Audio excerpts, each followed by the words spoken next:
If they accept one. If they accept one, that up. okay, you want to go Give through it to that. them, or- Is that it? You want to be that seller, okay? You ready? There you go. What's your name? Tony. Tony. Okay, well, Tony, which offer do you like best? All right, talk loud and... I like the middle one. Okay, you like the middle one, okay? So is there anything else we need to do before we get this thing written up and proceed to closing? Well, once you write it up, I'd like to have my attorney look at it. Oh, you want to have your attorney look at it? What are you trying to get your attorney to accomplish? You want to find out if the contract is legal or if the numbers suit your needs? What is it you want your attorney to tell you? Well, I just want to make sure it's all, legal and legit. So in other words, if we have a contract that's all legal, we're ready to go. Yes. Okay? Well, let me give you the contract, and you take it to your attorney, and when he says it's legal, we'll get back together, and I'll fill in the blanks for you, Tony.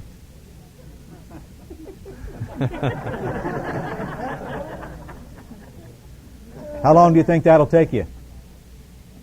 Well, the main thing is I want to understand what you're doing if you're writing up the contract. Well, There might Tony, here's the offers right here. Right, but It when says you're going to get $40,000 with 5 down, the rest within 6 months. Okay, That's pretty much it, right, and that's what I agreed to. I got Right. no problem with it. right? But I just would like to, look at the whole contract when you write it out so that we can go through it and make sure Oh, that well, I understand every clause. Tony, that's this in is there. the whole contract. We'll fill in the blanks when your attorney says it's the kind we should use. Okay. The blanks are going to say this, Tony. They're going to say you're going to get $5,000 and $35,000 within 6 months. Says you're going to pay your share of closing costs and I'm going to pay mine. Says we're going to close whenever you're ready. Good enough. Okay? Any other questions? Nope. Okay, you still want to take it to your attorney?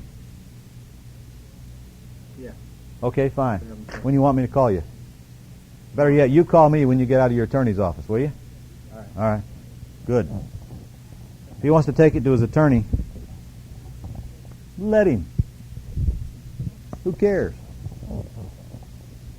By the way, if your attorney says something wrong with the deal, tell him to buy it.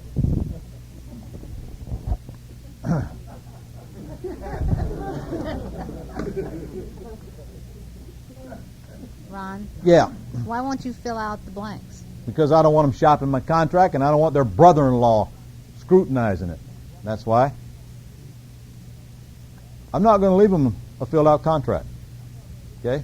If they want to take it to the attorney, let them take it to their attorney. Again, does your attorney want to look at the numbers or does he want to look at the contract? By the way, I never use the word contract in front of a seller. I use the word agreement. I never sign a contract. I okay the paperwork. Is that better? Huh? Less intimidating. Absolutely. Get the word contract out of your vocabulary. Scares people. Okay? Okay the paperwork. If the attorney wants to look at the paperwork, he's checking it to see if it's a good agreement. You don't need the blanks filled in to do that. What if you want them to check the numbers? Here's the deal. By the way, Tony, if you want, you can have your attorney fill in the blanks. I don't care. Are you kidding?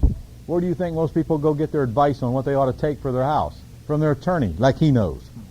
Huh? But really, if No, it's not against the law. No, it's not against the law. I thought he could just check the No, validity of the... his job is to check the validity of the agreement to see if there's any problems that his client should be aware of. Now, what's the only problem that his client should be even concerned about? Is the price enough? And that's not an attorney's decision. And I'm not going to let him go shopping my contract around. I'm not going to let them take it to their brother-in-law. If they want to go shop the contract, let them go shop a blank one. I'll leave them the blank one. Okay, suppose you already filled it out and everything. And, I haven't already filled it out. No, but I'm Because saying. I point blank ask him, are we ready to go? Okay, yeah, we ready to Yeah. go, and then you get done, Uh-huh. and he just won't sign until after he does Okay. that. You want to play that game, huh, Lou?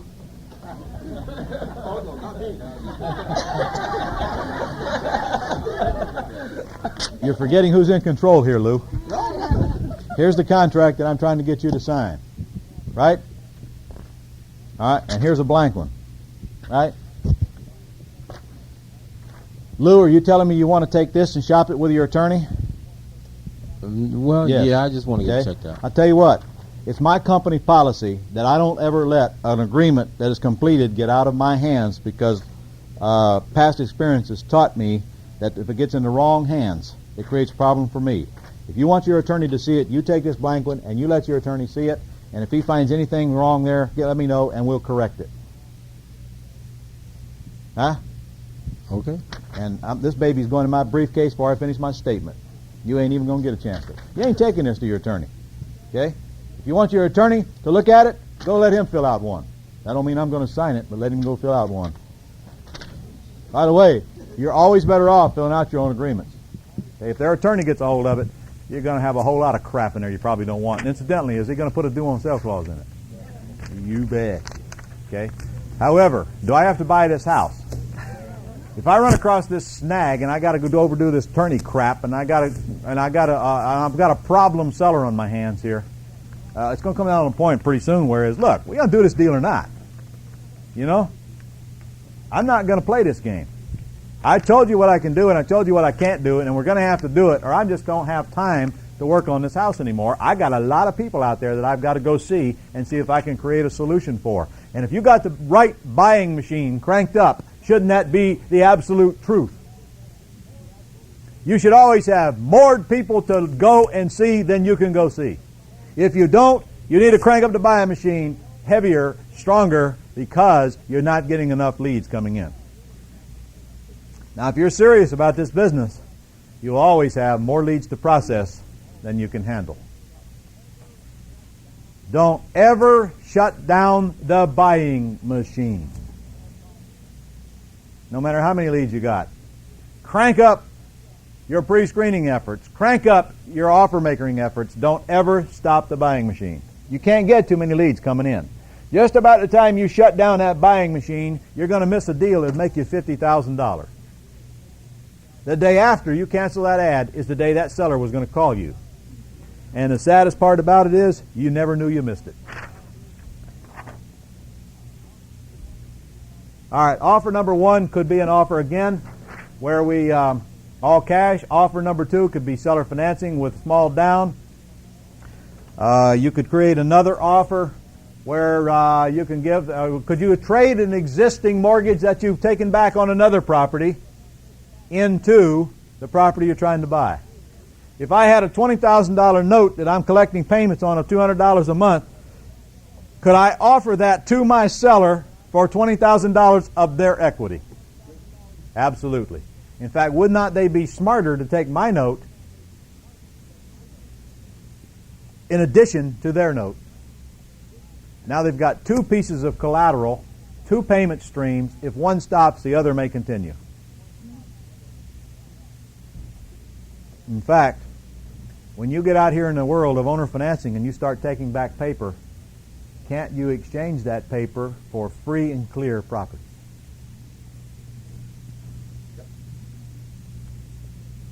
Yep. Folks, you're not going to have any trouble at all exchanging income streams for houses. Let's say I've got 5 $20,000 notes. Now, that ain't going to happen, okay, because that's just too big of a coincidence. Could I not take those 5 $20,000 notes, and let's say they're all paying $200 each, times 5 equals $1,000 a month.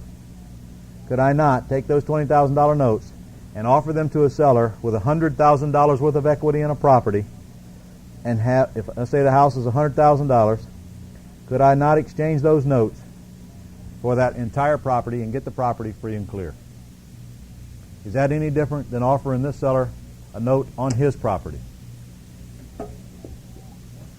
Would you rather have one $1,000 payment coming in every month secured by a 98% loan-to-value loan on your property? Or would you rather have 5 $200 a month payment coming in secured by probably much lower loan-to-value loans on 5 different properties with 5 different payers with the chances of default on all of them slim to none? Would you rather have all your income cut off or only one piece of it? Hello?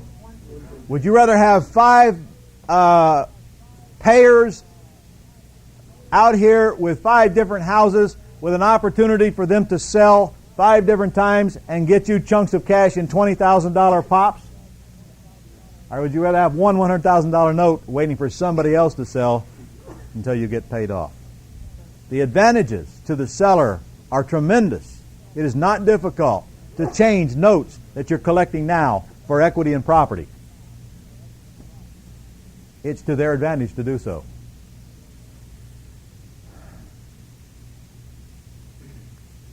There's all kinds of neat things you can do out here in the world of seller financing, especially when you create incoming payment streams.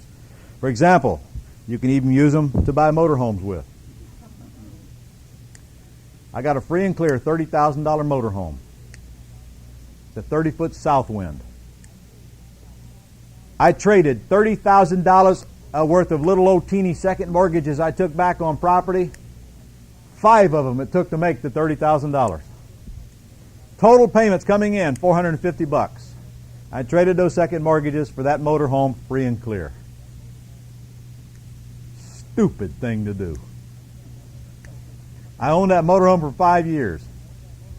I even drove it twice. Paying insurance on it and tag on it every single year, gave up $450 worth of income to own a motorhome. Well, I had one once. Drove it. I kept it for 5 years and sold it for $12,500. I don't even want to compute how many payments this guy got from the mortgages over a 5-year period. Everybody should own a motorhome. Once. It's just like that boat I used to have. Once. But if you're going to own a motorhome, why not get a free one? Can you take paper and exchange it for cars? Can you exchange it for real estate? Yes. Can you exchange it for any commodity you need in life? Yes. Well, let me ask you a question. If you're going to exchange paper for other kinds of products and services, would you rather exchange paper that you have money invested in, or would you rather exchange free paper? Free paper. I like that. Did I get my motorhome for free? I'd not had 1 red cent in any of those mortgages that I traded for that motorhome. In fact, I made money on every one of those houses. So I literally got the motorhome for free. I ran an ad in the paper one day specifically saying, I want to trade real estate for a motorhome. Something came over me. I had to have a motorhome. And this guy called me and says, I got a motorhome. I said, good, I got real estate.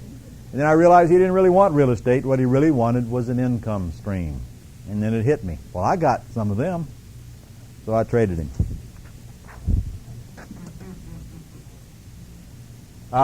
Again, you may now jump into lease option mode. That may be one of your offers. Even when you're trying to get seller financing, you may make a lease option offer one of those offers that you present to the seller, or an option offer, which will be discussed in the lease option mode. Always know the back door before you go in the front door, ladies and gentlemen. You never want to make an offer on a property until you know exactly what you will do with it if it gets accepted. Now, we work very diligently on that in our For Sale by Owner module and in our 2-day live training. We plot our back doors before we ever dream of going in the front doors. Yes? Insurance on lease option properties. When you're getting the lease option from your seller, Yeah? you're asking him to name you as additionally insured on the insurance policy. Yeah, sometimes, yeah. How do they go about doing that? Call up the insurance company. Would you please name Ron LeGrand as additional insured? Thank you. Does that... That's it. Okay, the one guy that I did it with, he thought it would trigger the bank and the due on sale clause. Well, it doesn't. You just have to say, look, you haven't transferred title. It can't trigger the due on sale. Okay. Very good. Thanks. Okay? When your oral offer is accepted, immediately proceed to a written agreement. I'm not going to go into that now, but there is a section of this module that goes into writing agreements, and it has the agreements included with it. If in cases where the seller is ready to leave and wants little or no money, get a deed signed and notarized on the spot. Do not let a seller leave town without giving you the property. Anytime a seller wants to give you a house, I'm going to suggest you take it. As long as you don't take it in your own name, you take it into a trust, and there's no way you can lose. If the property is in foreclosure, check your state law concerning title problems that may occur if the loan is not brought current at the time of transfer. An example, In the state of Florida, if the property is in foreclosure, that means the foreclosure has been filed and the seller deeds me the property without bringing it out of foreclosure, the deed is virtually worthless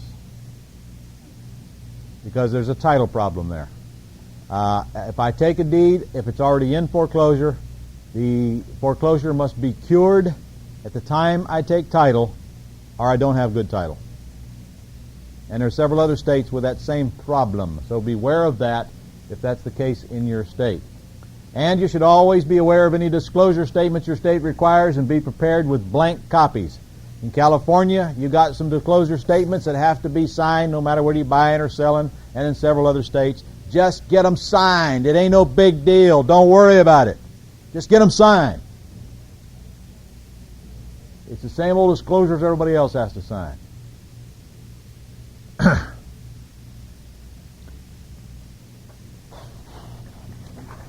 When you said, hello. When you said that, you mean just do it the same day, or What, the deed? you said you have to cure the? Yes, in the state of Florida, if the property is in foreclosure, Is that at the same nationwide? time you have a closing, the foreclosure must be stopped, which means the payments have to be brought current. Like the same day or the same week? No, or- at the same time you buy the house, the same day, not the same week. If you take title and then later go stop the foreclosure, you don't have good title. Is that nationwide? No, or is it's that Florida. Florida. There's several states like that, though. So go the same day and cure the thing. In other No. words. You have to bring the money to the closing to make up the back payments. The closing agent will then stop the foreclosure with that money. So it has to be done all at the same time.